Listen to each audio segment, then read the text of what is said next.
ঠাকুর মা স্বামীজিকে প্রণাম জানাই, মন্দিরস্থ সমস্ত দেবদেবীকে প্রণাম, এখানে উপস্থিত ভক্তবৃন্দদের শ্রদ্ধা এবং শুভেচ্ছা।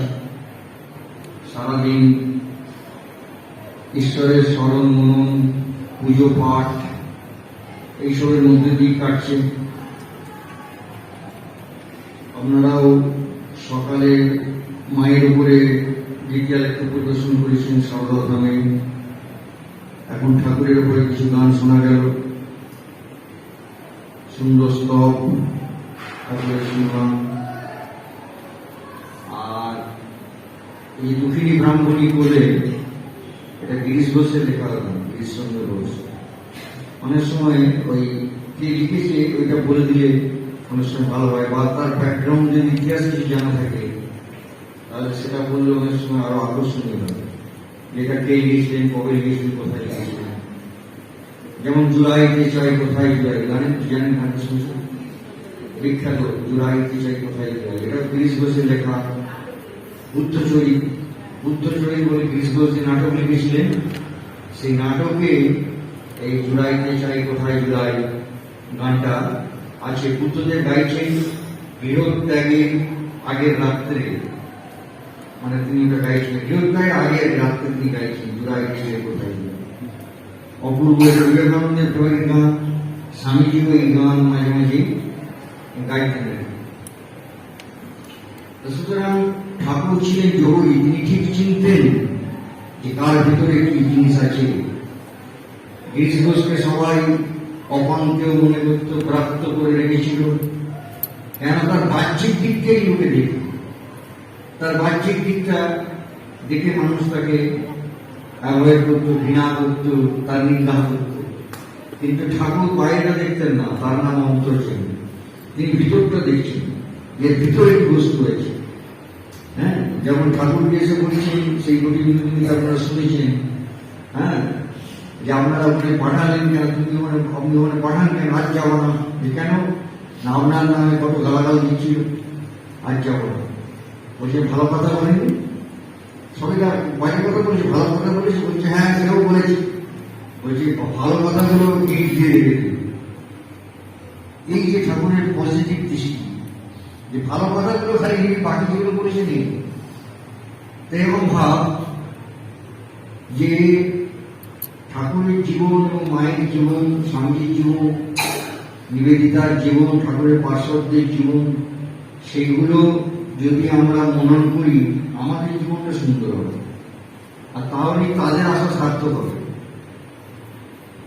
কিন্তু বেশিরভাগ ক্ষেত্রে হচ্ছে যেটা, যে ঈশ্বরের কৃপা না হলে হয় না, আবার সময় না হলে হয় না, এইসব ব্যাপার আছে। হ্যাঁ, ঠাকুর অনেককে কৃপা করতে গিয়েও করতে পারেন। ঠাকুর কাউকে স্পর্শ করতে চাইছেন, তাকে শক্তি সঞ্চার করতে চাইছেন, তার পরিবর্তন ঘটাতে চাইছেন, করতে গিয়ে হাত দাঁড়িয়ে যাচ্ছে, পুরোটা যাচ্ছেন না, পুরোটা বলে নাকি পারলাম না, ওই ভিতরে প্রবেশ করতে পারলাম না, এতটাই। তার আবার কল্পতরুর দিনেও ঠাকুর সকলকে কৃপা করেছেন না। কল্পতরু তিনি সেদিন মানে একেবারে যে যার চাইতে দিচ্ছি, কিন্তু একজন দুজনকে বলেছেন যে না এখন থাক, তোদের পরে হবে, মানে সময় না হলে হবে। শ্রীকৃষ্ণকে তার মা এ বলছেন যে বসুদেব আর কি দেবকী কৃষ্ণকে বলছে কারাগারে, কংসের কারাগারে, যে সবাই বলে তুই নাকি ভগবান, তোর অনেক শক্তি, সর্বশক্তিমান তুই, তাহলে তোর বাবা মা হয়ে আমাদের এই দশা কেন? আমাদেরকে কেন কারাগারে থাকতে হবে বিনা দোষী? আমাদের কেন হাত পায়ে লোহার চিহ্ন? আর তুই এতদিন আসিসনি কেন? যখন মা বাবা কাঁদতে এসেছে তখন দেবকী অভিমান করে বলছি যে এতদিন পরে আমাদেরকে তোর মনে পড়লো। তখন শ্রীকৃষ্ণ অন্যদিকে মুখটা ঘুরিয়ে বলছে যে সময় যে হয়নি, সময় যে হয়নি, অর্থাৎ সময় না হলে সেটা হয়। এইসব ব্যাপার আছে। কিন্তু তাহলে কি আমরা সময়ের অপেক্ষায় হাত পা গুটিয়ে বসে থাকবো? আমরা কেউ কোনো চেষ্টা করবো না? সেটা হলেও হবে না, সেটা হলে আরো দেরি হবে। সেই জন্য বলছে যে আমরা যদি এক পায়ে বই, তাহলে ভগবান 10 পায়ে গিয়েছে, কেউ বলে 100 পায়ে গিয়েছে, মানে একেবারে পুরুষ পাবে। আর কৃপা ভগবান লাভ বলুন, ব্রহ্মজ্ঞান বলুন, সব জায়গাতেই বলা আছে যে শুধু পুরুষকার দিয়ে হবে না, কৃপা চাই। আবার শুধু কৃপা থাকলে হবে না, পুরুষকার চাই, দুটোই চাই। সেই জন্যে বলছে যে উপনিষদে আছে যে কে ব্রহ্মজ্ঞান লাভ করবে, কে মুক্ত হবে, কে ভগবান লাভ করবে। না বলছে যে নৈষা তর্কে মুক্তিরা পনেয়া ন মেধয়া ন বহুনা শ্রুতে জমের পরিণতে 3 লক্ষ। নৈষা তর্কে মুক্তিরা পনেয়া, প্রচুর যুক্তি তর্ক করলেই হবে তা নয়। যুক্তি তর্ক, আর্গুমেন্ট, কথার কচকচি করলে হবে তা নয়। শাস্ত্র সমস্ত গিলে খেয়ে ফেললেই যে হবে তা নয়। প্রচুর বুদ্ধি থাকলে, মূর্তি ব্রেন থাকলে বুদ্ধিমান হলে কি হবে তা নয়। ন মেধয়া অর্থাৎ বুদ্ধি দিয়ে হবে না, না বহুনা শুনতে, না প্রচুর যে শুনলেই যে হবে তাও নয়। কিভাবে হবে? জমের বৈষব বিরুদ্ধে 3 লক্ষ। তিনি যাকে বরণ করবেন সেই পাবে। অর্থাৎ সেখানে সেই স্বয়ংবরার ব্যাপার, স্বয়ংবর। তিনি যাকে বরণ করবেন, তিনি যাকে সিলেক্ট করবেন সে পাবে। ভক্তির দৃষ্টিতে হচ্ছে ভগবান, যাকে কৃপা করবেন তার মানে সে পাবে। আর জ্ঞানীর দৃষ্টিতে শঙ্করাচার্য এটা ব্যাখ্যা হয়েছে যে আত্মকৃপা, বাইরের কোন কৃপা নয়, আত্মকৃপা, নিজের মনের কৃপা। মায়ের কথা মা বলছেন, সারদা মা, যে গুরু কৃষ্ণ বৈষ্ণব এ 3-এর দয়া হল, একের দয়া বিনে জীব সাড়ে খায় গেল। একের কিনা নিজ মনের দয়া হওয়া চাই। অর্থাৎ গুরুদেব কৃপা করলেন, কৃষ্ণ মানে ভগবান কৃপা করলেন, বৈষ্ণব মানে ভক্তরাও কৃপা করল, কিন্তু আমার মন আমাকে কৃপা করল না, তাহলে আত্মকৃপা। এই কথা শ্রীকৃষ্ণ বলেছেন গীতায়। মা যে কথাটা বলছেন এই কথা গীতাতেও আছে। বলছেন উদ্ধরে আত্মনা আত্মান নাত্মান অবসাদয় আত্মৈব জ্ঞান বন্ধু আত্মৈব রিপুরাত্ম। উদ্ধার করতে হবে, উদ্ধার করো আত্মনা, নিজের দ্বারা, আত্মানব নিজেকে। হ্যাঁ, you have to rescue thyself by thyself। নিজের দ্বারা নিজেকে উদ্ধার। উত্তরে নাদমান অবসাদয়, নিজেকে অবসাদগ্রস্ত করবে না, ডিপ্রেসড হবে না, হতাশ হবে না, আমার দ্বারা হবে না এরকম ভাববে না। নাদমান অবসাদয়। আর তুমি তো জ্ঞান বন্ধু, তুমি নিজেই তোমার বন্ধু। আত্মই পরিপূর্ণ, আবার তুমি নিজেই তোমার নিজের শত্রু হতে পারো। গীতা তো এই কথা বলছি। আবার রামকৃষ্ণ বলছেন যে কৃপা বাতাস তো বইছেই, তুই পাল তুলে দে না। অর্থাৎ কৃপা বলছেন ভগবান করেই রেখেছে অলরেডি। কৃপা বাতাস তো বইছে, কিন্তু যদি পালটা গোড়ানো থাকে তাহলে সে বাতাস দিয়েও কোনো কাজে লাগবে না। অতএব পাল খাড়া থাকে, পাল টাঙাতে হবে, তখন কৃপা বাতাস লেগে নৌকা মানে আমাদের জীবন তৈরি, তত্তরিয়ে লক্ষ্যের দিকে এগিয়ে যাবে। এই যে পাল টাঙানো মানে পুরুষকার, মানে নিজের চেষ্টা, সেলফ এফোর্ট, তাই দুটোই প্রয়োজন। তা আমাদের হাতে কৃপাটা নেই, আমাদের হাতে পুরুষকারটা আছে। যেরকম কর্ণ বলেছিল, দৈবায়ত্তম কুলে জন্ম মদায়ত্তম হি পৌরুষম। ওকে সবাই সুতপুত্র বলে সমালোচনা করত, মানে ক্রিটিসাইজ করত। তার উত্তরে বলছেন যে কে কোথায় জন্মাবে সেটা তার নিজের হাতে নেই, ওটা দৈব আয়ত্ত, দৈবায়ত্তম কুলে জন্ম। কিন্তু মদায়ত্ত মানে মদ আয়ত্তম হি পৌরুষম, পৌরুষটা আমার হাতে আছে, পুরুষকার আমার হাতে আছে।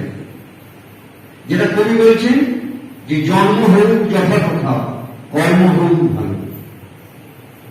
সুতরাং এই কর্মের উপরে, পুরুষকার উপরে, নিজের চেষ্টার উপরে সবকিছু দাঁড়িয়ে গেছে। এখানে মন আমাদের ভীষণ বাধা দেয়, শরীর তো বাধা দেয়ই। হ্যাঁ, সবাই ভাবে ধর্মকর্ম বুড়ো বয়সে হবে, বুড়ো বয়সে কিছুই হবে না।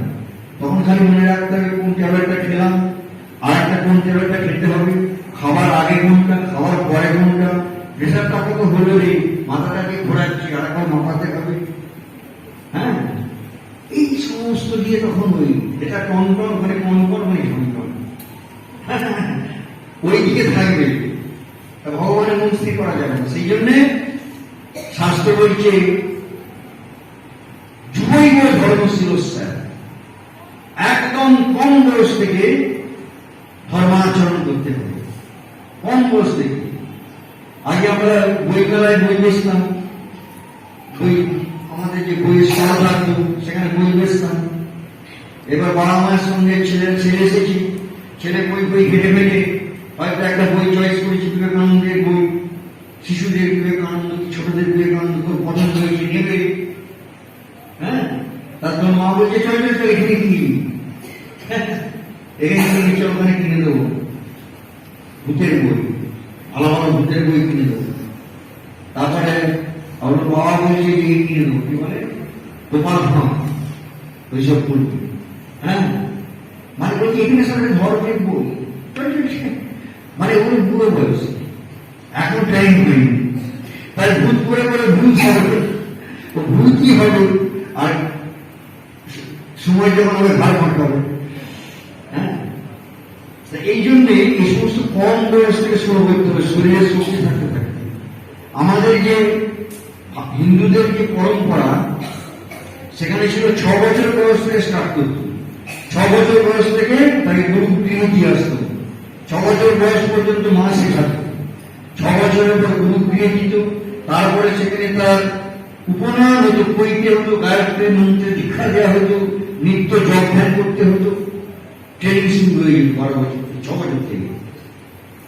তা এখন সেসব হয়ে গেছে, গিয়ে 4টে যে বর্ণ আছে, ব্রাহ্মণ, ক্ষত্রিয়, বৈশ্য, শূদ্র, তখন নিয়ম ছিল ত্রৈবর্ণিকের উপনয়ন হবে, ব্রাহ্মণের পৈতে হবে, ক্ষত্রিয়র পৈতে হবে, বৈশ্যের পৈতে হবে।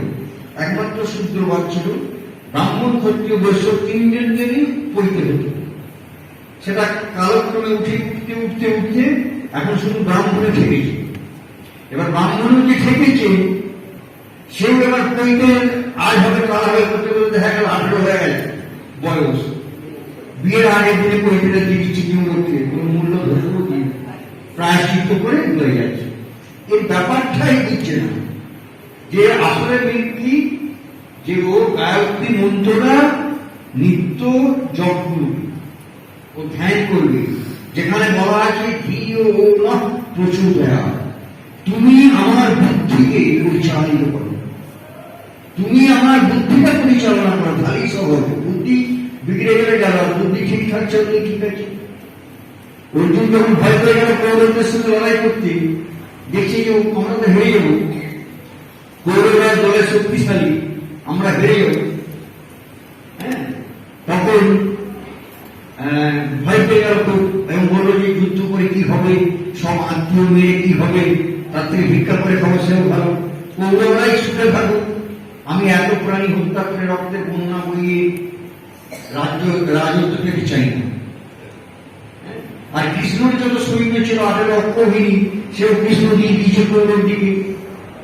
আবার কৃষ্ণ থেকেও কোনো লাভ নেই, কারণ কৃষ্ণ বলে দিয়েছে অস্ত্র ধারণ করবো না, অস্ত্র ধরবে না, তাহলে ফালতু। হ্যাঁ, তখন কৃষ্ণ কি বলছে, বর্তমান ভাষায় করে ঘাবড়াও মত। আরে তুমি ঘাবড়াচ্ছ কেন, খালি প্রাণটা আমার দিকে দিয়ে রাখবে, ঘোড়াটা চালাবো ঠিকই, অস্ত্র ধরবো না ঠিকই, কিন্তু তোমার চিন্তা নেই, দাদা আমি বুদ্ধি যৌবন, তোমাকে আমি বুদ্ধিটা সাপ্লাই দিয়ে যাবো। আর বুদ্ধি যস্য বলন্তস্য নির্বুদ্ধিস্য কুতো বল, বুদ্ধি যার বলতা, বুদ্ধিটা আমি দিয়ে দেবো। মা মানুষ মরো, আমাকে স্মরণ করবে, আমাকে ফলো করবে, কি বলছি শুনবে, কানটা আমার দিকে দিয়ে রাখবে আর তীর্থ চল, তারপরে তীর্থ ছাড়বে, পুরো হারা ম্যাচটাকে জিতিয়ে বার করে দেবে। লাস্ট দিকে কি দেখা যাবে, কুই কুই কুই কুই করে শব্দ হচ্ছে, কেউ কুই কুই করছে, তারপরে দেখা গেলে দুটো গুণ ঠ্যাং ঠ্যাং করা আছে, কুই কুই করছে। শেষ হাসিটা কৌরব হাসিনি, ওই পাণ্ডবেরাই হেসেছিল। সুতরাং গীতাতে ভগবানের প্রতিজ্ঞাই আছে যে পার্থে প্রতি জানি দিই নবে ভক্ত কোন সতী। পার্থ, আমি প্রতিজ্ঞা করছি তুমি জগতের সকলকে জানিয়ে দিতে পারো যে আমার ভক্তের বিনাশ নেই, আমার ভক্তের বিনাশ নেই। সুতরাং যারা ভগবানকে ধরে থাকবে, যারা ধর্মের মধ্যে চলবে, তাদের ভয় পাওয়ার কিছু নেই, ঘাবড়াবার কিছু নেই। যত বড় শক্তিশালী আমরা বিপক্ষে থাকুক, কিচ্ছুটি করতে পারবে না। ওইটুকু অসহায় শিশু প্রহ্লাদ, তার বিপক্ষে স্বয়ং তার বাবা রাজা হিরণ্যকশিপু, ওর মতো সম্পূর্ণ অসহায়। এই হাতির পায়ের তলায় ফেলে দিচ্ছে, তো ওই পাথর বেঁধে জলে ফেলছে, এইরকম একটার পর একটা ডেলি। কিন্তু প্রহ্লাদের কি কোনো টেনশন ছিল, দুশ্চিন্তা? প্রহ্লাদকে আমাদের মতো জ্যোতিষীরা এসেছিল, চারটি পাথর ভাঙা পড়ছিল, একটা দৃঢ় বিশ্বাস। 5 থেকে 5 আনা ঠাকুরের ভাষায় সোপানার উপরে বিশ্বাস আছে যে রাখে হরিক মারি। হ্যাঁ, আমাদের বিশ্বাস নেই, শুধু বিশ্বাস হচ্ছে ধর্ম। একমাত্র এই ঠাকুরের কাছে প্রার্থনা করতে হবে, বিশ্বাসটা গেলে 5 থেকে 5 আনা দিয়ে দেবো যে তুমি আছো, এটা 100% সত্য, আর তুমি আমাকে সতত রক্ষা করবে, এইটা যেন আমি সম্পূর্ণ বিশ্বাস করে টেনশন মুক্ত থাকি। তারপরে মা আজকে দেখেছেন কিনা জানি না, মাতৃমন্দির থেকে ফেরার সময় দেখবেন গেটের মাথায় লেখা আছে মায়ের ছবি পায়ের তলায়, ভাই কি বাবা আমি রয়েছি, আমি মা থাকতে তোমাদের ভয় নেই। এই যে আশ্বাসটা কে দিচ্ছে, স্বয়ং জগৎ জননী আত্মা শক্তি মহামায়া। মা কখনো আমিত্ব প্রকাশ করতেন না, কিন্তু জায়গা বিশেষে প্রয়োজনে তার সন্তানকে সাহস দিতে এইরকম ব্যক্তি করেছেন। বলছেন কি, রসাতলে যাবে, আমার সন্তানকে রসাতলে ফেলে বিধির সাথে ভগবানও চেষ্টা করলে পারবেন আমার সন্তান রসাতলে। বড় বড় বলছে যে তোমাদের কেউ কিছু করতে পারবে না, আমি আছি। এইরকম এইভাবে মায়ের উপর ঠাকুরের উপর বিশ্বাস রেখে, ভরসা রেখে, নির্ভর করে আমরা নিশ্চিন্ত থাকবো। স্বামী বিবেকানন্দ ধর্ম ভীরু কথাটা অপছন্দ করতেন। একটা কথা বলে বলেন ধর্ম ভীরু, স্বামী বলছে এটা বাজে কথা, এটা কেটে বাধ্য হবে। ধর্মের সঙ্গে ভীরুতার কোনো সম্পর্ক নেই, বড় ধর্ম তেজা, ধর্ম বি, ধর্ম বি, ধর্ম তেজা। ধার্মিক লোক তো সাহসী হবে। ঠাকুর রামকৃষ্ণদেব কত কম বয়স, রানী রাসমণির আন্ডারে কর্মচারী, দক্ষিণেশ্বরে ঠাকুর গান গাইছে, আর মনে মনে রাসমণি মামলা মকদ্দমার কথা চিন্তা করছে, মামলা এক ঠাকুর রানী রাসমণির গানে। সে তার মালিক, তার ওর আন্ডারে ঠাকুর চাকরি করছে। তারপরে মহিলা, তারপরে রানী, দোর্দণ্ড প্রতাপ সব জমিদার মধুবাবু, সেজবাবু তার জামাই, লাঠিয়াল ফাটিয়াল সব রেডি, ছুটেও এসেছে লাঠি নিয়ে সব এর মেরে। কিন্তু ঠাকুর এই সাহস পাচ্ছে করতে, আর তার প্রকাশ্যে কোনো অপরাধ করেনি, মনে মনে মামলার কথা ভাবতে মেরেছে ঠাকুর। ওই মথুরবাবু জমিদার একবার বাঁশ নিয়ে ছুটেছিল মহাত্মে, তারা করেছে ঠাকুর। কেন না, মথুরবাবু ফার্স্ট চেষ্টা করেছিলেন যে ঠাকুরের মাকে কিছু সম্পত্তি থেকে, ঠাকুরের মাকে নিয়ে বললো যে আপনার যা প্রয়োজন মা আপনি আমার কাছে চাইতে পারেন, আমি দেবো। তা ঠাকুরের মা বললেন যে আমার তো কিছু অভাব নেই বাবা, আমার কিছু অভাব নেই, আমার কিছু লাগবে না। মন্ত্রীবাবু চলে যাওয়ার পর হিতের কাছে ছিল, শুনতে বলে বুড়ি তোমার মাথায় কিচ্ছু নেই, এই সুযোগ কেউ ছাড়ে। উনি যে দিতে চাইছে না, তুমি বলেছো আমার দরকার নেই, কত দরকার আছে, তুমি এইগুলো সব চেয়ে ভালো করে মানে পাখি করার করিয়ে দিল, কালকে আমি আবার নিয়ে আসবো ধরে, তুমি আবার চাইবে। হ্যাঁ, মন্ত্রীবাবু বলে আপনি ভেবে রাখবেন, মন্ত্রীবাবু আপনি আজকে চিন্তা করে রাখবেন, সারা রাত আমি কালকে ফের আসবো, কালকে বলবেন। তারপরে এসেছে অনেক চিন্তা করে তখন কে বললেন চন্দ্রামণি দেবী যে একান্তই যদি দেবে বাবা তাহলে আমাকে 1 পয়সা দোক্তা পাতা কিনে দেবে। ওই দোক্তা নেশা ছিল, সেইটা ভুলিয়ে গেছে, বলছে 1 পয়সা দোক্তা পাতা কিনে দেবে। সেই শুনে মধুরবাবু কিনে দিল। চন্দ্রামণি দেবীকে প্রণাম করে বলছেন এমন মা নইলে কি আর এমন ছেলে হয়। তা মাকে তো দেওয়া যাবে না, ফেল করে গেল। এবারে ঠাকুরকে কি করে দেওয়া যাবে? ঠাকুর তো টাকা ছুটেই পারেন না। হিরে বললো যে মামাকে দেওয়া আরো কঠিন কাজ, সম্ভব নয়, তাহলে কি করা যাবে? তখন হৃদয় আর মধুরবাবু যদি যুক্তি করছে যে বরঞ্চ জমিদারির একটা তালুক, হ্যাঁ জমিদারির একটা তালুক ঠাকুরের নামে লিখে দেওয়া হবে। দুজনে পরামর্শ করছে, জমিদারি করতে ওরা এইটা ভালো বুদ্ধি দিয়েছে, বাবার নামে একটা জমিদারির তালুক আমি লিখে দেবো। আর ঠাকুর ঘর থেকে শুনতে পেয়েছি, কি হলো মাছ কিনছে, কোথায় একটা মাছ আছে নিয়ে এসে এবার তাড়া করে মধুবাবু ভয় মাছ ছুট, চিন্তা করুন কি দৃশ্য, মালিক ছুটছে ঘরে, জমিদার, হ্যাঁ মধুবাবু ছুটছে, ঠাকুর কিছু কিছু মাছ নিয়ে ছুটছে মারবে, যে শালা আমাকে বিষয় বানাতে চাস, আমাকে বিষয় বানাতে চাস। এই তাহলে এরা কারা ছিলেন? হ্যাঁ এইগুলো ভাবতে হবে, একটু জানতে হবে, একটু পড়তে হবে, শুনতে হবে। হ্যাঁ যাই হোক, সময় বেশি হয়ে গেছে, কাজ নেওয়া যাবে না। এরপরে মহারাজ 2-4 কথা বলবেন। আর কেউ যদি কোনো প্রশ্ন করেন করতে পারেন। সর্বে ভবন্তু সুখিনঃ, সর্বে সন্তু নিরাময়া, সর্বে ভদ্রাণি পশ্যন্তু।